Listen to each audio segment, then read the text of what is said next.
the fundamental thing that comes up is there is a major technology deficit in most governments, at least in the local governments and the central governments that I come across in India. There are people, but there are no standard structures or policies in place that helps a government deal with technology in a systematic fashion. There are point persons, there are brilliant people around, there are groups that deal with it, but unless there is a specific process in place, the government does not know how to negotiate policy. And the problem arises from the fact that there is a capability deficit across the government. So for example, the governments are deploying technology products left, right, and center. I'm working with vehicle tracking systems and property registration systems, both of which need AI. The Transportation Department refused to look at the tender specification, saying that they do not have the capability to define the specifications of the software that has already been paid for. So the external supplier was allowed to basically write the terms, and the department said, we don't have a capability, let's call IIT, and that's how I got pulled in. I don't blame them. They have day-to-day jobs. So if you ask a person who is responsible for road traffic in Chennai, which is a city of about 8 million people, to suddenly decide on AI policies for transportation management, how is he going to deal with it? You can't dump societal change on a government organization that is unprepared for. So if governments need to negotiate AI policies, they really need to get technology into the thinking process. And that is a tough challenge. The problem is not just AI. The problem is how do governments mediate technology in general? That capability has to be built. And AI is just one example of where all governments, including the US government, will have a problem. The other problem is because of this, technology is getting installed in the government left, right, and center without checks and balances.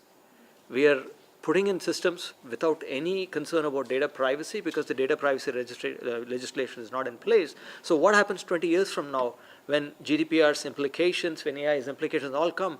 Your foundation for the next generation government has been put in place. You can't rip it apart and put a new government structure in place. So how do you deal with it? So time is running out on that. Manpower is also a problem because in most governments, it's the generalists who rule the roost. They are the ones who are there throughout the power structure. They are the ones who go above a certain level. The technocrats get stopped at a particular rung. So at a senior policy making decision points, you will never find a technocrat. And the bureaucracy is structured in such a way that lateral hiring at the highest levels is simply not permitted. You have all the standard excuses. We have done this for 30 years. We know how to do it. India is a complex place of 1.2 billion people. How does a techie who has worked for IBM possibly help us deal with policy? Part of it is territorial, part of it is valid. But if you don't have technocrats at the highest level of decision making, what's the point of all of these discussions? Somebody who's a generalist is going to make the call, right? So that has to get alleviated significantly. The biggest problem, and this has happened with technology, is that governments tend to look at technology in a very monochromatic view. Economic benefits, which comes in terms of taxes, and in case of AI, job loss. So it's a binary. If it makes money, good. Less jobs, good, right? Access to technology, data privacy, implications of society, societal changes. These terms don't even exist in the vocabulary of government discussions. So you're talking about how we deal with the problem. Cognizance of the problem itself is not there, right? So I'm hoping forums like this actually permeate government thinking and realize that we are facing not a problem, it's a change of dramatic proportions.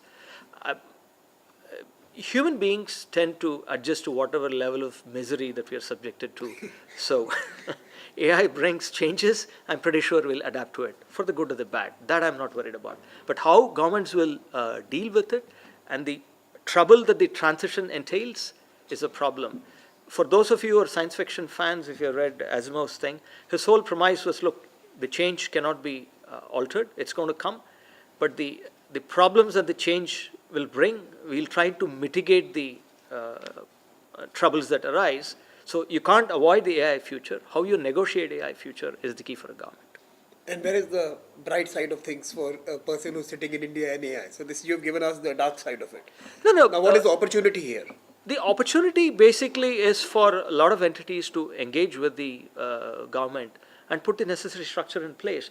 Doing that is fairly easy. It takes a bit of lobbying. India also has a paucity of think tanks. especially in the strategic sector. I don't think a technology think tank even exists in India, which is very, very unfortunate. But in all fairness, we got our independence 50 years ago, so feeding 800 million people was a bigger priority than trying to figure out if computers need to be made locally. But we are past that phase, so I'm not a pessimist. It can be done. I'm just concerned that there's not enough thinking about this. So I think forums like these are also hosted. This doesn't apply only to India. When I'm talking India, I'm using India as a proxy for Africa, for the Middle East, and for large parts of Asia. I don't think Korea or Taiwan or Japan would have a problem, but the other ASEAN countries would have a problem. China would have a problem to some degree. India would have. Africa would have.